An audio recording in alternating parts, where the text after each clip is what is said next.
Analyzing the language of courts and the judiciary requires a multidisciplinary approach that combines insights from linguistics, legal theory, and social sciences. The goal is to go beyond simply reading judicial opinions and instead seek to understand how language shapes legal reasoning, influences outcomes, and reflects broader societal forces.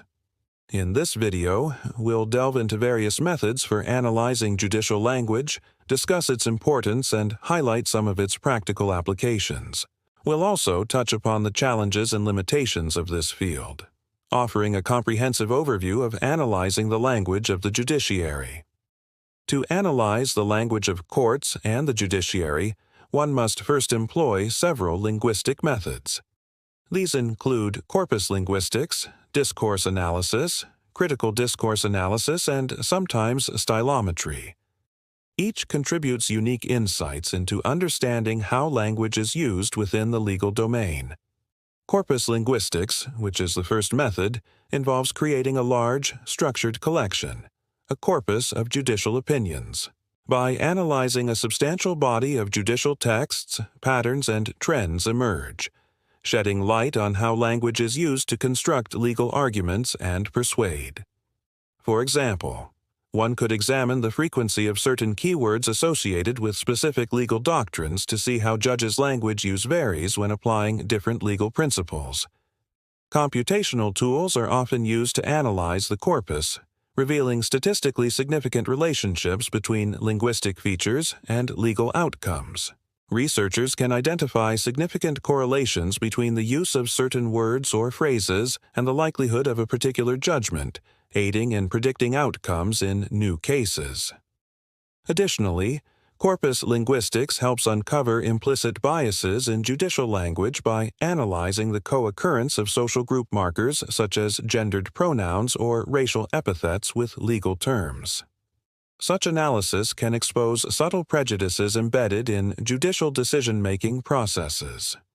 The second method, discourse analysis, focuses on how language constructs meaning and persuades within specific contexts.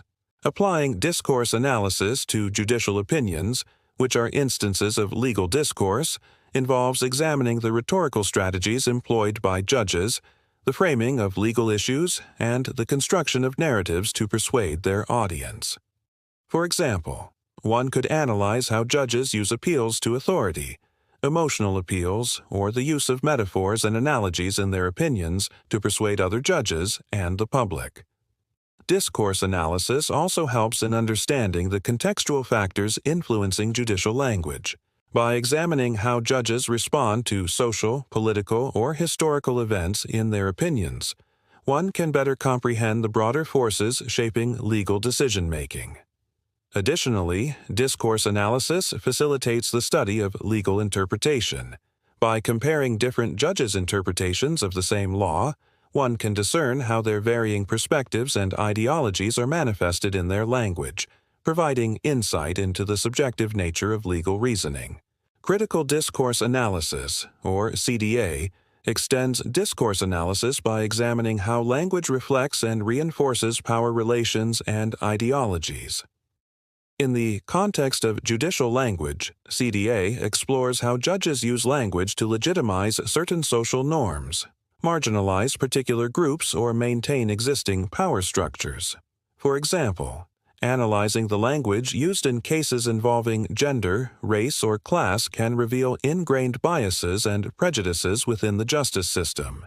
CDA encourages scrutiny of seemingly neutral language to uncover its underlying power dynamics and potential for perpetuating societal inequalities. Moreover, CDA aids in recognizing the influence of social context on judicial decision-making by highlighting how judges may unconsciously reproduce dominant ideologies and power structures in their opinions. By exposing these dynamics, CDA prompts critical reflection on the judiciary's role in upholding social justice and equality. The fourth method, sometimes used, is stylometry, which is the quantitative analysis of text based on its stylistic features. In legal analysis, stylometry can help determine authorship of anonymous texts or detect patterns in a judge's writing style. It uses computational methods to analyze stylistic characteristics, such as sentence length, punctuation, and word choice to identify patterns and predict outcomes. For example, by analyzing the writing style of a judge in prior cases, one could potentially predict how they might rule in a new case based on similarities in legal doctrines or factual scenarios. Additionally, stylometry aids in detecting potential plagiarism or influence among judicial opinions. By comparing the writing styles of different judges, one could identify instances of copying or borrowing, shedding light on the collaborative aspects of legal reasoning or potential misconduct. Apart from these linguistic approaches, analyzing judicial language should be complemented by legal and social science perspectives. Incorporating these diverse viewpoints ensures a comprehensive understanding of how judicial language functions within the broader legal system. Understanding legal doctrine and precedent is crucial for interpreting the meaning of judicial language. Legal analysis requires an in-depth understanding of the applicable laws, regulations, and past rulings as they provide the context and constraints within which judges operate. By considering the relevant legal doctrines and precedents, analysts can better grasp the reasoning behind judicial decisions and the use of specific language in legal opinions. Judicial ideology and decision-making processes also play a significant role in shaping judicial language. Judges' personal beliefs, values, and political affiliations can influence their interpretation of laws and their selection of words when writing opinions. By examining judges' backgrounds, voting patterns, and public statements, analysts can gain insight into their ideologies and how these ideologies shape their use of language in legal decisions. Additionally, considering the social context and power dynamics is crucial for comprehending the broader influences on judicial language. Factors like social class, gender, race, and sexual orientation can impact how judges perceive and rule on cases involving these issues. By analyzing how judges address social issues and the language they use when doing so, one can better understand the role of power and prejudice in shaping legal outcomes. Finally, incorporating comparative legal studies enriches the analysis of judicial language by providing a broader international perspective. Comparing judicial opinions across different legal systems and jurisdictions reveals cross-cultural variations in legal reasoning and the role of language in shaping legal outcomes. This approach allows for a deeper understanding of how different societies and legal traditions utilize language in their judicial processes.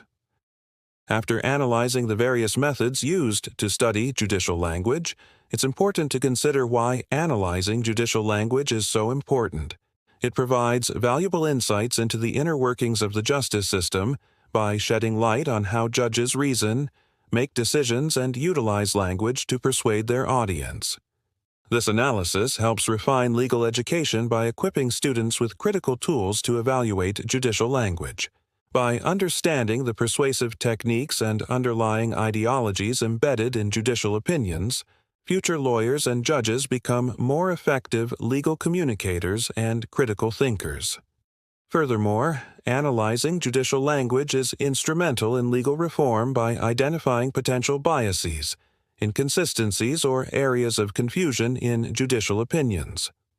By uncovering problematic language or reasoning patterns, this analysis can highlight areas where legal principles or statutes need clarification or reform, leading to more equitable and effective laws. Now, let's discuss some practical applications of analyzing judicial language. One of the most prominent applications is predictive policing.